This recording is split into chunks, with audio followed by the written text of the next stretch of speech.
Peygamber hadisleri vahiydur. Emincan Taş Muhammed.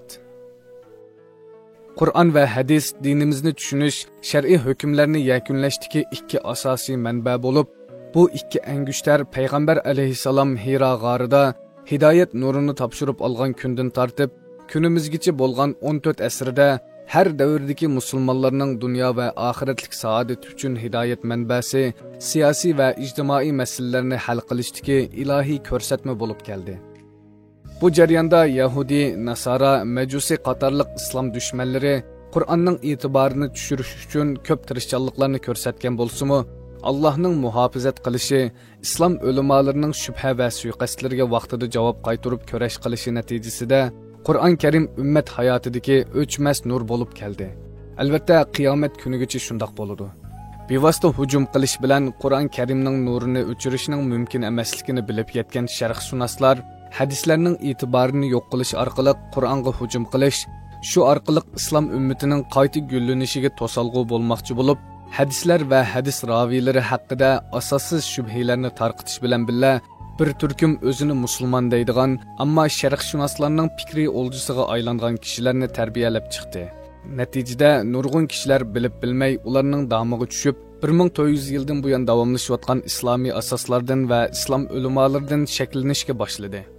Hadislarning to'qilma ekanligini, shu sababdan Qur'onning dinni tushunishga yetarlik ekanligini iddao qilishdi. Ulamolarga haqorat qilib, ularning yillardan buyon ummatni aldab kelgan xiyonatchi ekanligini davron silishdi. Hadislarni cho'chak, rivoyat qatorida ko'rib, e'tiborsizlashtirishdi. Shundaqla xalqning nazaridagi hadislarga bo'lgan to'g'ri tushunchalarni burmlab, hadislarning to'qilma ekanligini kuchab tarqitishdi. Bu fikrlarning tishi palpal bo'lganligi uchun bugun chiqish yo'li izlayotgan millatimizdagi bir turkum kishilarmi nijotlik yo'li topgandek ixtiyorsiz bu iqimga tava bo'lmoqda. Shu sababdan xalqimizga hadislar haqida qisqacha ma'lumot berish, ular tarqatgan shubhalarga javob qaytarish nihoyat zarur. Chunki hadis inkorchilari o'z fikrlarini o'ttirib qo'yganda burmalash, o'zgartish, yakka masalalarni umumlashtirishdek mantiqli uslublarni qo'llangachqa, mukammal, to'g'ri bilimga ega bo'lmagan qarindoshlarimiz osonla bu ilmiy suiqasdning ziyonkashligiga uchrab qilyotidi. Biz bu yozmamizda hadis va hadis ilmlari haqida qisqa tushuncha bergandan keyin ba'zi shubhalarga javob berib, ilmiy atmosferamizning safligini qo'g'dashga, shu orqali millatimizning to'g'ri aqida va e'tiqod bilan yashash uchun bir kishilik hassimizni qo'shishga tirishimiz. Birinchi, hadis haqida. Hadis arab tilida yangilik, so'z, xabar ma'nolarida keladigan hadis so'zidan Uyg'ur tilimizga o'zlashtirilgan atalg'u. Hadisning ta'biri. Payg'ambar alayhissalomdan naql qilingan so'z, ish-harakat, inkorsiz sukutlar va Payg'ambar alayhissalomning ichki va tashqi sifatlari hadis deb ataladi. Payg'ambar alayhissalomning hadislari yana sunnat deb ataladigan bo'lib, hadis bilan sunnat ilmiy atalg'u nuqtasidan o'xshash bir ma'no ifodalasa-mu, Uyg'ur xalqi ichida hadis atalg'usi nihoyat keng qo'llanilgachqa, maqolamizda hadis atalg'usini asos qilamiz. Yuqoridagi ta'birga asosan hadislarni mazmun jihatdan 4 turga bo'lishga bo'ladi. Birinchi, Payg'ambar alayhissalomning so'zlarini bayon qilgan hadislar. Masalan, Payg'ambar alayhissalomning amallar niyatlarga bog'liq degan so'zi bu kategoriyaga kirdi. Bu hadislar Payg'ambar alayhissalom bundoq dedi yoki uning bundoq deganligini angladim degandek shakllarda naql qilinadi. Ikkinchi, Payg'ambar alayhissalomning ish harakatlarini bayon qilgan hadislar. Masalan, namoz o'qishi, haj qilishi, jihodlari qatorliqlar. Uchinchi, Payg'ambar alayhissalomning inkorsiz sukutlari. Ya'ni Payg'ambar alayhissalomning ko'z oldida yuz bergan yoki anglagan hodisalarni inkor qilmasdan rozilik bilan sukut qilishi yoki har xil shaklda inkor qilmaydiganligini ifoda qilishidir. Masalan, Bani Qurayza g'azotida Payg'ambar alayhissalom sahobalarni asr namozini Bani Qurayza qabilasiga borgandan keyin o'qishga buyurdi. Sahabilarning bir qismi Payg'ambar alayhissalomning buyrug'ini tiz ilgirlanglar demakchi deb tushunib, asr namozini yarim yo'lda o'qiydi. Yana bir qismi bo'lsa, uning so'zini haqiqiy ma'nosida tushunib, asr namozini Bani Qurayzada o'qiydi. Bu xabar Payg'ambar alayhissalomga yetgandan keyin har ikki tarafni inkor qilmaydi. 4. Payg'ambar alayhissalomning yaratilish xususiyatlari, axloqlarini bayon qiladigan hadislar. Masalan, Payg'ambar alayhissalomning choch shakli, chiroy alohidaligi, xarakteri qatorliqlar. 2. Hadis vahiydir. Vahiy g'oyibdan kelgan xabar ma'nosida bo'lib, payg'ambarlarga har xil shakllarda vahiy tushgan edi. Payg'ambar alayhisalomning payg'ambarligi uningga vahiy tushadiganligi bilan ifodalanadi. Ulamolarimiz payg'ambar alayhisalomga tushgan vahiyni ikki turga ayiradi. Birinchisi tilovat qilinadigan vahiy, u bo'lsa-mu Qur'on Karimdir. İkincisi tilovat qilinmaydigan vahiy, ya'ni payg'ambar hadisidir. Qur'on Karimda payg'ambar alayhisalomga Qur'on Karimdan boshqa narsaning nozil bo'lganligi haqida bayonlar nihoyat ko'p bo'lib, bu haqda Alloh taolo Nisa surasining 113-oyatida mundaq deydi: Alloh sana Qur'onni va hikmatni nozil qildi. Sana sen bilmagan narsalarni bildirdi. Allohning sana qilgan iltifoti kattadir. Biz bu oyatda payg'ambar alayhisalomga Qur'ondan boshqa hikmatning nozil bo'lganligini ochiq ko'ra olamiz. Arab tilidan azroqli xabari bor yoki azroq logikalik tafakkur qila oladigan kishi oyat-i karimadagi Qur'on bilan hikmatning ayrim-ayrim ikki uqum ekanligini bila oladi. Chunki arab tilida ikki o'xshash ma'nodagi so'z bu xil jumla qurilmasida bir-biriga yondashib kelmaydi. Bu ikki so'zning bir yerda kelishi ikki xil narsa ekanligini ko'rsatadi. İmam Şafii rahimahullah oyatdagi hikmatning hadis ekanligini eng mashhur ishonchlik ulamolardan angladim degan bo'lib, bu qarash ko'plagan salaf ulamolari va mufassirlarning qanoatidir. Shundaqla Alloh taolaning hadisdan iborat hikmatga nuzul, tushirish ifodasini ishlatishi hadisning vahiy ekanligiga yana bir dalil bo'la oladi. Albatta, hadis shariflardagi "Menga Qur'on va uning o'qishi berildi. Qur'on va sunnatdan iborat ikki narsa qoldirib ketdim. Uningga isilsanglar izib ketmaysizlar" degan hadislarmi hikmatning hadis ekanligini isbotlaydi. Alloh taolo sura Tahrimning 3-oyatida mundaq deydi: "Menga buni hammani bilib turg'ichi, hammadan to'liq xabardor Alloh xabar qildi" dedi. Alloh taolo payg'ambar alayhisalomga ayollarining ba'zi sirlarini oshkorlab qo'yganligidan xabar berganda, payg'ambar alayhisalom Allohning bildirganligini xabar qiladi. Ammo bu xabar qilgan voqelik Qur'onda tilga ilinmaydi. Buningdan boshqa payg'ambar alayhisalom 16 oy Baytul Maqdisga yuzilinib namoz o'qigan. Qur'on Karimda Baytul Maqdisga qarab namoz o'qishga buyruq yo'q. Buningdan biz Alloh taolaning payg'ambar alayhisalomga Qur'on Karimdan boshqa narsalarni vahiy qilganligini ko'rib olamiz. Shundaqla yuqorqi voqeliklarning hadislarda bayon qilinganligi payg'ambar alayhisalomdan bizga miros qolgan ikki narsaning birining hadis ekanligi, shundaqla hadislarning vahiy ekanligini yana bir qitim isbotlagan bo'lamiz. Qur'on Karim bilan hadis vahiyning bir butunligini hosil qiladi. Qur'onsiz hadislarni tushunish mumkin bo'lmaganidek, hadislarsiz Qur'onni to'liq va to'g'ri tushungili bo'lmaydi. Chunki Qur'on bilan hadis bir-biriga chambarchas bog'langan. Qur'on Karim payg'ambar alayhisalomga itoat qilishga, agishishga buyursa, hadislar Qur'on o'qishga, Qur'onni tushunib fikr yurgizishga buyuradi. Hadislar bilan Qur'on Karimning zich munosabati tövandagi bir qancha o'rinda alohida namoyon bo'ladi. 3. Hadislar Qur'on Karimdagi hukmlarni ta'kidlaydi. Payg'ambar alayhisalom yer yuzidagi jonli Qur'on bo'lib, Qur'on Karimdagi hukmlarni so'zlari bilan, amallari bilan tatbiqlab, ummatga Qur'on Karimga qandoq amal qilish kerakligini o'rgatadi.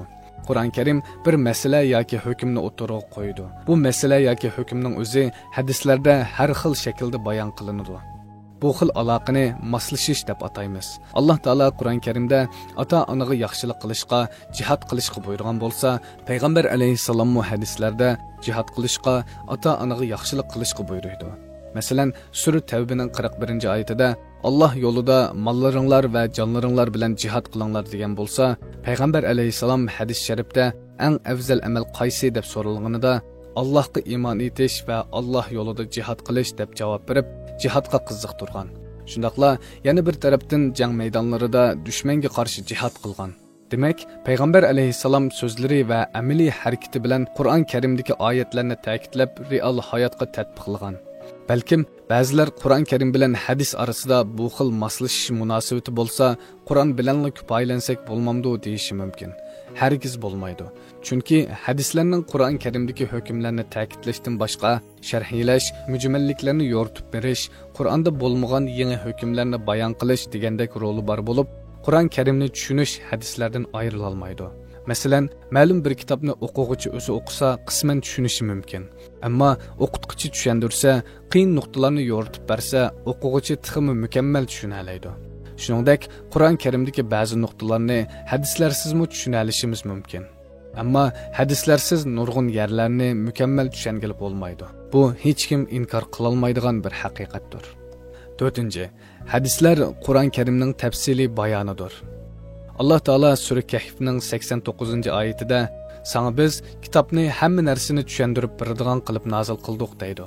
Bu oyatning mazmuniga ko'ra, Qur'on Karimning biz ehtiyojli bo'lgan barliq hukmlarni o'z ichiga olganligida hech shubha va ixtilof yo'q. Ammo Qur'on Karimning oyatlarining soni cheklik. İnsaniyet karvini qiyomat kunigacha davom qildiganligi, yangi masalalarning yuz berib turadiganligi uchun Qur'on Karimning barliq narsalarni tafsili bayon qilishi mumkin emas. Shunga Qur'on Karimda butun masalalarni asosiy prinsipi, qoida qonuniyatlari va javharlari bilan bayon qilingan bo'lib, shoxchi masalalar asosan degudek hadislarda bayon qilingan yoki Qur'on Karimdagi prinsiplarga asosan qiyos qilish yakunlash usullari orqali hal qilishga buyurilganmiz.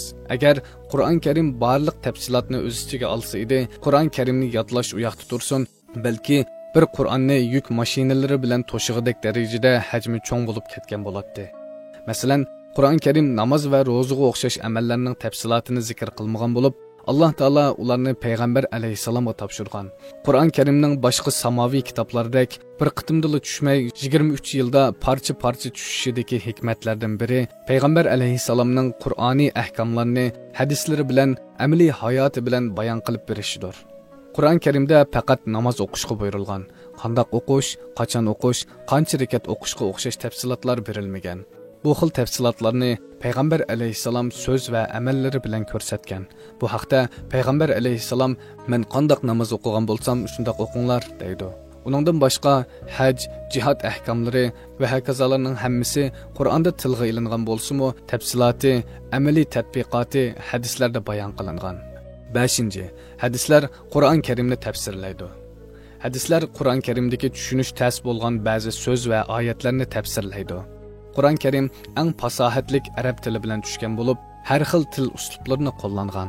Ba'zida so'zlarning haqiqiy ma'nosi ishlatilsa, ba'zida ko'chma ma'nosi, gohida xos yoki umumiy ma'nodagi so'zlarni ishlatgan. Albatta, har ishlatilishda turli hikmatlar, chunqur ma'nolar maqsad qilingan.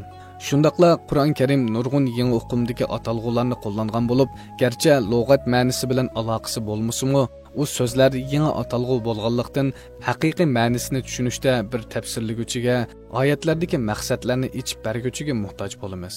Agar undoq bo'lmagan bo'lsa, kishilarning ilmiy qurilmasi, tushunish iqtidori o'xshash bo'lmaganlikdan oyatdagi hukmlarni tushunishda birdeklik hosil bo'lmaslikdek oqibat kelib chiqqan bo'ladi. Shuning uchun Alloh taolo payg'ambar alayhisalomni insoniyatga Qur'on ustozi qilib avatdi. Bu haqda Alloh taolo Baqara surasining 151-oyatida sizlarga Qur'onni, hikmatni o'rgatadigan, sizlarga bilmaydigan narsalarni o'rgatadigan bir payg'ambar avatdiq deydi. Kulu vashrabu hatta yatabayyana lakumul khaytul abyadu minal khaytil aswadi minal fajr. Ya'ni tangning qora ipi oq ipidan ayrilguncha yeb ichsanglar bo'ladi degan ma'nodagi bu oyat nozil bo'lganda, ba'zi sahobalar yiniga oq ip bilan qora ipni qo'yib suhurlik yegan.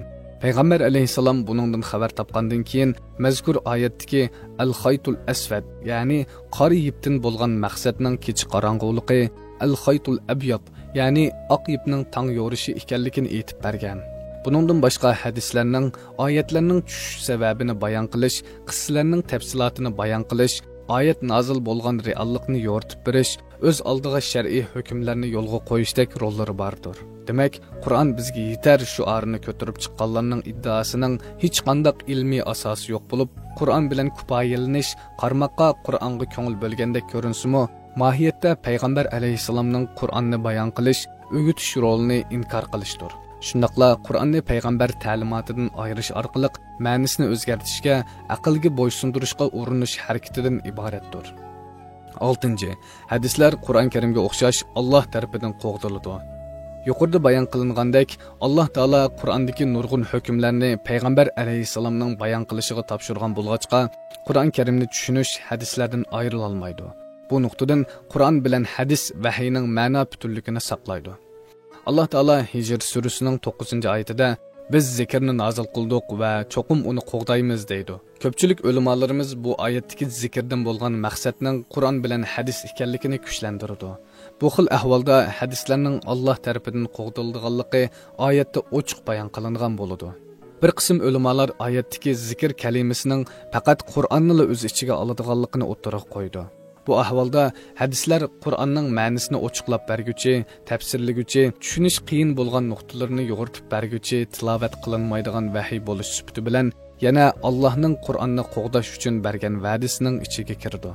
Chunki Allohning Qur'onni qo'g'dishi ma'no va kalima jihatdan bo'lib, hadislar Qur'onning ma'nosini qo'g'daydigan bir vosita hisoblanadi. Hadislar Qur'oniy kalimalar oyatlarning xohlagancha burmalanishining oldini oladi. Bugun hadis inkarchilarining Qur'onni xohlagancha burmilishi bu haqiqatni yana bir qitim chaqnatdi. Alloh taolo Qur'on Karimni yomon qo'llarning o'zgartishidan saqlab qolgandek, hadislarni mo insoniyat tarixi ko'rib boqmagan mukammal uslubda muhofazat qildi. Necha 10 minglagan hadis rivoyat qilguvchilar, isnod tekshiruvchilar, tarjimahol tarixchilari Allohning irodasi bilan bu sohada xizmat qildi. Sahobalar va uningdan keyin kelgan hadis ulamolari bir hadisni aniqlash uchun oylab safar qildi. Ular bir hadisni isnod bilan naql qilib, hadis to'quvchilarning har xil suiqasdchilarning yomon niyatlarining amalga oshishiga fursat bermadi. Hadis ilmi bo'libmi isnod haqida insof bilan izlangan kishi bu ilmning mukammalligidan hayron qolmay tura olmaydi. Ibn Sirin hadis ilmi haqida to'xtalib, bu ilm dindir. Dininglarni kimdan olganinglarga qaranglar deydi. Hadis ulamolarimiz dinga qandoq muomala qilgan bo'lsa, isnodga va bu ilmni kimning naql qilganligiga mislsiz ahamiyat bergan. Abdullah ibn Mubarak agar isnod bo'lmagan bo'lsa edi, kishilar xohlagancha hadis uydirgan bo'ladi deydi. Isnod va raviylarning tarixini o'z ichiga olgan hadis ilmi musulmonlarni emas, din dushmanlarini hang-tangda qoldirgan bo'lib, Xristian sharqshunos David Samuel hadis ilmi haqida musulmonlar hadis ilmi bilan xohlagancha faxrlanishga haqliq desa, Germaniyalik sharqshunos bu ilm haqidagi hayajonlarni ifodalab, shubhisizki dunyo musulmonlardek bir ummatni ko'rib boqmadi va mangu ko'rolmaydi deydi. Hadislar dunyo itrof qiladigan tangdoshsiz bir ilm bilan muhofazat qilingan bo'lsa-mu, afsuski ichimizdan chiqqan bir turkum atalmish Qur'on musulmonlari bu haqiqatlarni ko'rmasga silib, hadislarning to'qilma ekanligini davron silishyotdi. Hatto din dushmanlaridekmi insofliq bo'lmay, hadislarni yahudiylarning to'qilma ta'limotiga o'xshatib, payg'ambar hadislariga til uzatyotdi. Shunga ularning hadislarga til uzatishdan burun hadis ilmi haqida insof bilan izlanib beqishini tavsiya qilamiz.